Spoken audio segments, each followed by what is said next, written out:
Hey, what's up, Liron here. I want to share with you one thing that will really change your paintings. It's something that if you notice, don't worry, the drawing is just going to take a second. It's something that if you notice, you'll start incorporating it into your paintings, and it will make a big difference in your results. So we have this beautiful cactus here, the easiest drawing you can really think of. You can start kind of showing where the light and shadow is, but it's not really as important. I want to divert your attention to a couple of spots on this cactus, and these are spots of high saturation. So let's start with this one. You'll understand what I mean in a second. So I'm going to pre-wet, believe it or not, sometimes I do that, just this little area here on the side of the, I don't know what you'd call that, bulb, I guess. It's kind of a bulb. And as we move into the shadow, I'll start indicating said shadow. Could be a little more orange, so I'm going to add a bit of yellow and try to clean it up a bit. So a bit more yellow. Same on this side. So essentially we get a smooth transition from light to dark. Okay, now let me just add a bit more water, because the light side could be lighter if we want to, doesn't have to. And then we get to this transition once again from light to dark. I'm gonna keep this some kind of an orange here. There we go. Now this is the point I want you to pay attention to. This point. There's a point on this bulb with a strong saturation. And that point of strong saturation is going to be the thing that makes this a beautiful painting. So check this out. I'm going to put a strong saturation here, and this will bring life to it. And that's the thing, sometimes we're so focused on the value and getting the light and shadow to look accurate, we forget about an important element of light, and that is pure color.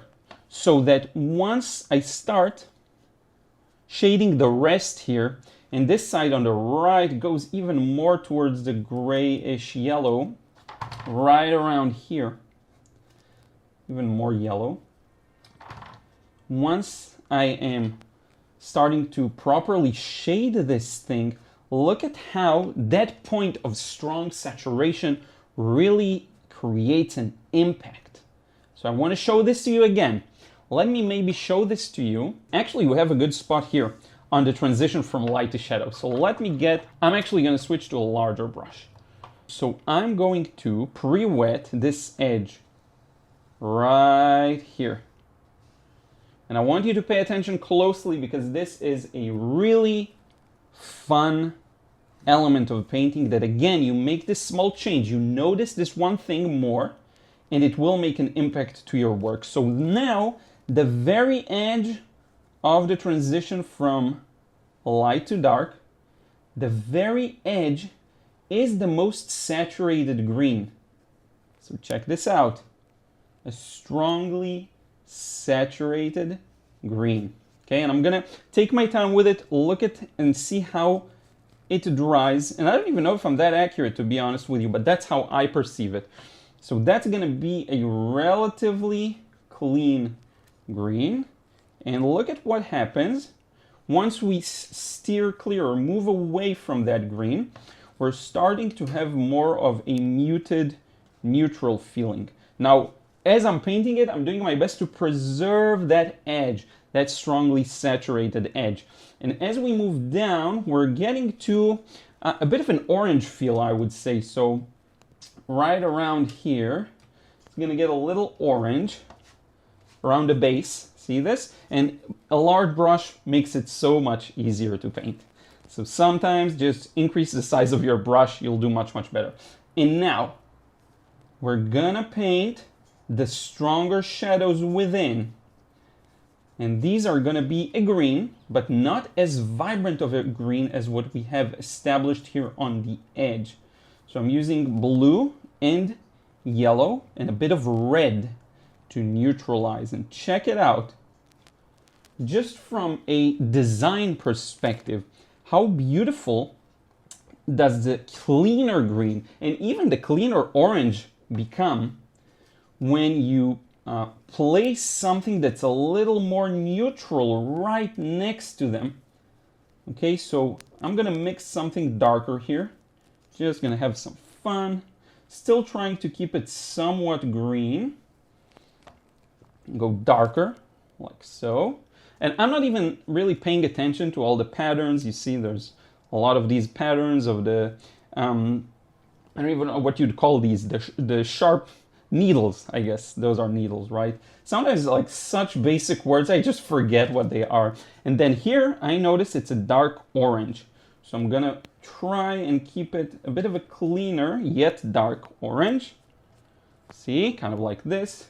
And around the right side, it's a bit more of a green, neutral yellow, and the bottom is just plain darker. So you see how doing it this way provides so much more interest. Let's do it one more time for one of the bulbs, and then I'm gonna do the background. So check out this bulb. We're starting with paper white, so let me make sure maybe that I have a relatively clean brush. Let's see what we got here. I think this is a little better. So this is gonna be almost paper white. And there are 2 points of strong saturation here. There's one for the red in the transition from light to dark, and there's one for a yellowy orange. So let's try and capture that here. To the corner, a bit of my red, a bit of my yellow. And check this out, this area here, moved a bit too much because I touched the water there. Let's clean it up. It's quite easy to do. I'm gonna come back with a moist brush and just kind of move it aside a bit. Just set it aside a bit. And then here, we're gonna get the more neutral orange. So right around here, we're gonna keep it a little less saturated. And if we need to blend it, I'm gonna come back with a drier brush.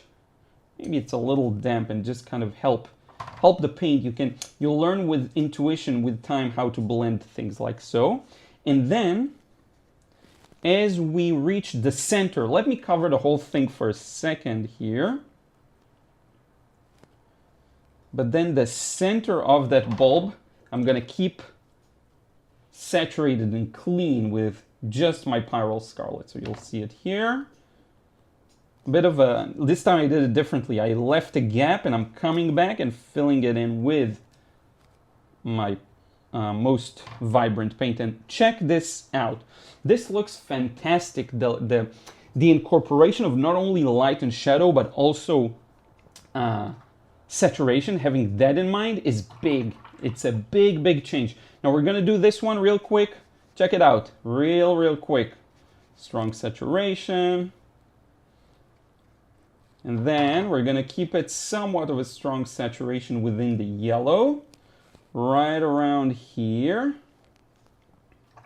And in a second, I'm gonna paint the sky, the background, and this will get a whole new life. You're gonna see, you're gonna love this, you're gonna fall in love with this result.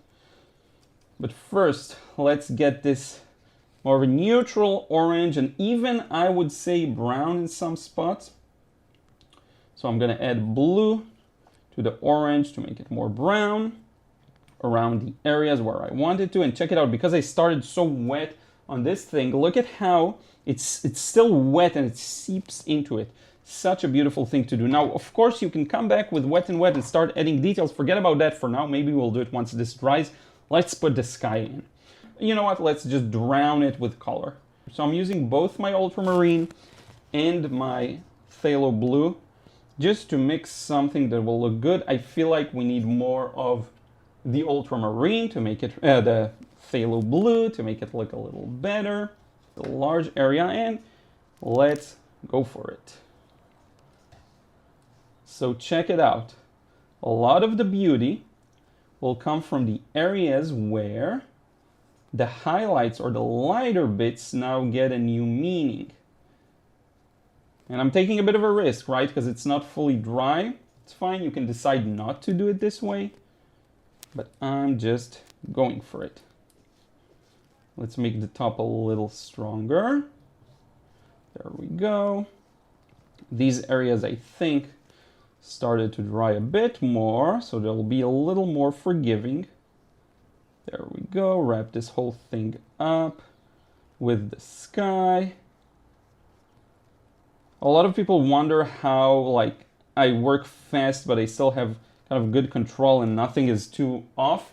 The way I do this is it's experience in working the brush, and it's also freedom. You know, freedom leads to better results. A sense of freedom that has nothing to do necessarily with technical skills tends to lead to better results. And check this out, this is beautiful. Now, of course, we can go much darker on the details.